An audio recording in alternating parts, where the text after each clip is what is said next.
H4, andun siya, resistant siya sa H4, kaya po nagpo-pullback tayo. Ngayon, kaya bang basagin yan, Tito? Pababa na ba ulit si gold? I don't know. So, kailangan natin i-observe itong move na to kung magre-register tayo ng lower high and lower low. Kasi once na mag-register tayo ng lower high and lower low, most likely, baba na naman tayo. So, ang gagawin natin as traders is we just follow the trend using our TIPI strategy. Remember, si TIPI trend following eh. So, ngayon, posible ang next move is a possible consolidation. Pag tinignan mo yan sa H1, okay, consolidation, pwedeng umakyat ulit. And then from there, let's see. So, kanina po, marami tayong mga nakita. Sabi ko, look for bear flags. Sabi natin, look for bear flags. So, eto, nasakyan natin tong isang bear flag na to. Ito, hindi. Alright, isang bear flag. Okay. Para dun sa mga bago lang. Okay, paano po yung bear flag? Umakyat, bumaba, nagrally pataas, bumasag.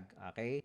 Nagrally pataas, bumasag. So, pangatlong bear flag na to kung sakasakali, mas mahina na po ito. No? Itong pangatlong bear flag. There's a low probability na babasag sa taas. Pwedeng double bottom yan. Magrally tayo. Again, pataas. That's on the 5-minute. Ngayon, pag umakyat ka sa higher time frame yan, makikita mo possible na mag-consolidate yan. Dito, pwedeng gumawa yan ng box. Pwedeng gumawa po yan ng box. Diba? Pwede siyang gumawa ng ganyan. Okay? Until nabasagin niya ulit yung box. Kung bumasag sa taas, probably will register a new high sa gold. Kung bumasag sa taas ng box, kung bumasag naman po sa baba, simple lang. Lagapak na naman tayo. Sasakyan lang po ulit natin. Alright? So ngayon po, titignan natin tong box muna na to. Kung magfo-form niya tong box na to. Alright? Follow for more Tito Moves.